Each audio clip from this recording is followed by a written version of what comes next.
Guys, in 2020, Lego Marvel did something pretty interesting that I don't believe they've done before, and that is the mech line. Now, Marvel did the mech line first, and then Star Wars did it like a while later, but the Marvel mechs were around for longer. Obviously, they did the Thanos one, which we did a review on back in 2020 when it first came out, and then. They released a second Thanos mech, which I didn't get to do a video on, but it is very much different from this. They started releasing them under the name Mech Armor, but now they're doing a completely different style for mechs, and I have the three that I could find that to kind of accurately depict whether this is actually a step in the right direction, and you're going to see what I mean. We have the Spider-Man mech versus Anti-Venom. We have the Miles Morales mech with Spider-Man 2099. And we have the Iron Man mech with Ultron. Now, these are like battle mechs, so basically they are regular mechs, but I believe there's like, they're a little bit differently built, but they have an extra minifigure, which is always nice. I mean, obviously, the mechs that you see are gonna go with the characters. So like if you get a Spider-Man mech, obviously you're gonna get Spider-Man in the set, just like how in the Thanos mech you only got Thanos. But that's the thing, in the Thanos mech you only got Thanos. In these you get two characters, and this is the new thing now, I think, right? Is it new?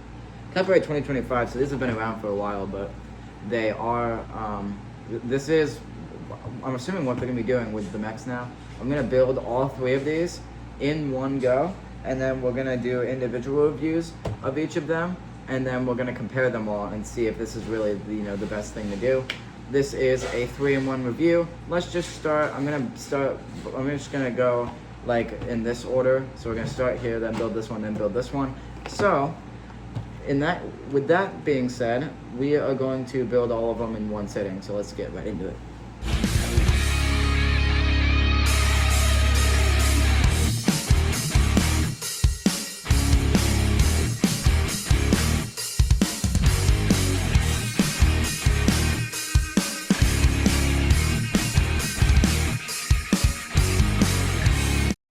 So I did get all of them built, and I'm just going to start with the regular Spider-Man one. I was going to start with the minifigs, but I think I'm just going to start with the mech.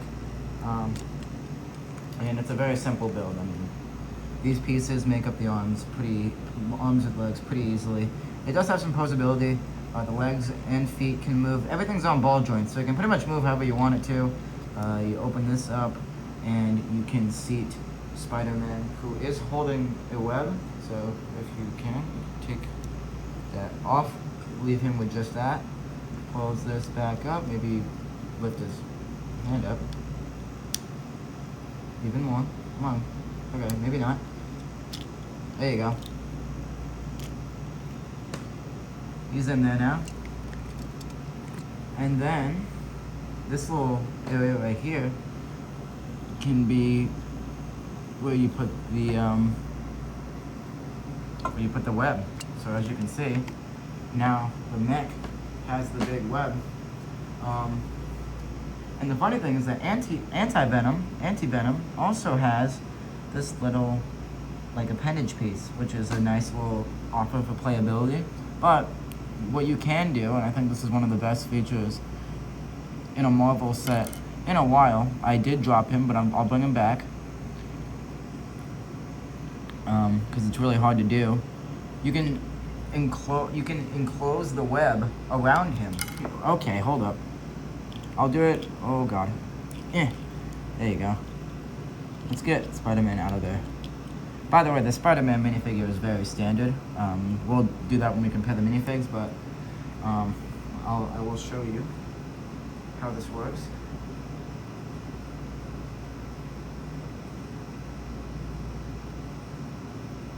If I can get it. It's supposed to work like this. If I maybe have to put everything down, and then after that, then there you go. Oh, got it. It flew off. But that is kind of what that's supposed to do. I'm not saying it's... So that's a cool feature. Really, really nice feature on that set. and there's not really much else to say about it because it's a $15 mech. This is gonna be a very short video because these are all $15 mechs. There's not much to say about them. But I'm now gonna bring over the Iron Man mech, which is definitely a larger feat. You got the thrusters there. There's even this side has the cannons, and this side just has a regular thing. So these cannons are able to take these little things here, these little discs, and you're able to fire off at your enemy, which in this case happens to be Ultron. So if I may, first of all, I'm gonna put I'm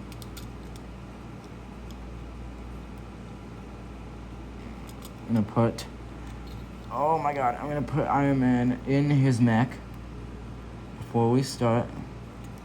To do that, boom, there you go, now he's in there. And then Ultron, who looks fantastic, by the way, again, we'll get to him when we get to the minifigs. You get to just shoot them and fire them off.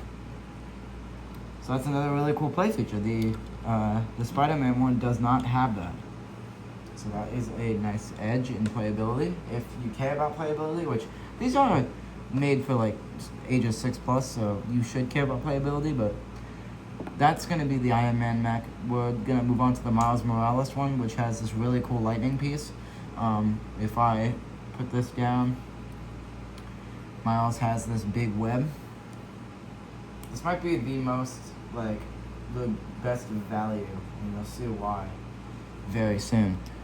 I'll put him in there. Miles is now in his mech, but there's a spot back here where you can connect this web like that, and then in here you can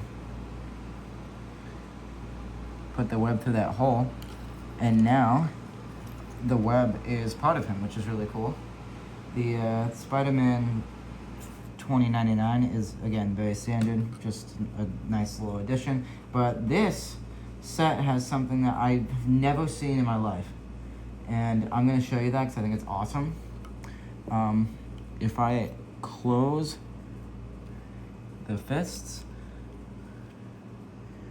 and let's see, oh god, this is going to be tough to do. But I'm gonna try to get it. That's one. See, there's a stud in there. This is a stud shooter. That's one stud. Two studs. This is a triple stud shooter. I'm not making this up. Watch. 1, 2, 3. That's awesome. That's the best playability feature out of all of them. That's gonna really up the value for this one. And these, mind you,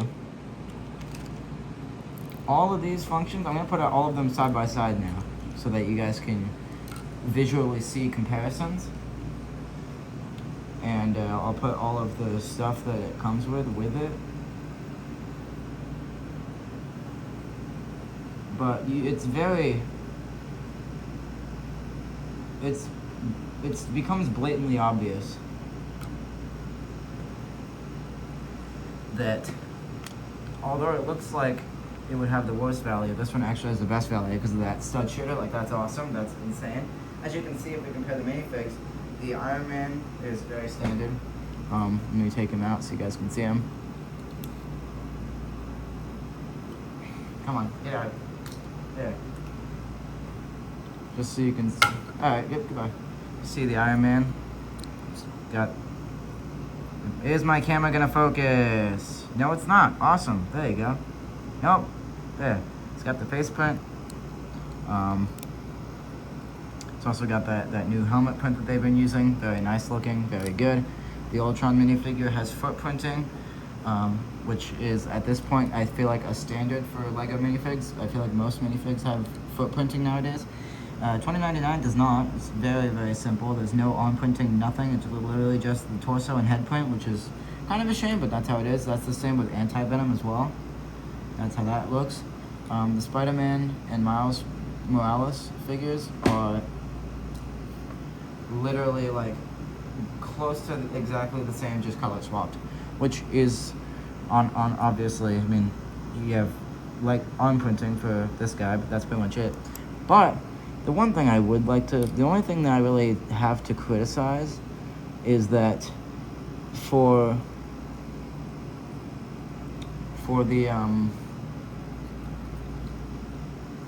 the Spider-Man and Anti-Venom, they should have some sort of like web shooting function, like have this thing shoot out of something. I don't know. The other two have that, which kind of makes them seem like a better value. But that's all the Mechs. I think that this is a step in the right direction. Step in the right direction for what LEGO is trying to do with the Marvel Mechs, and that is pretty much the moral of the story for this episode, I guess, for this video. So if you enjoyed this video, leave a like, comment, subscribe, thanks for watching. I'll see you guys in another video. Peace.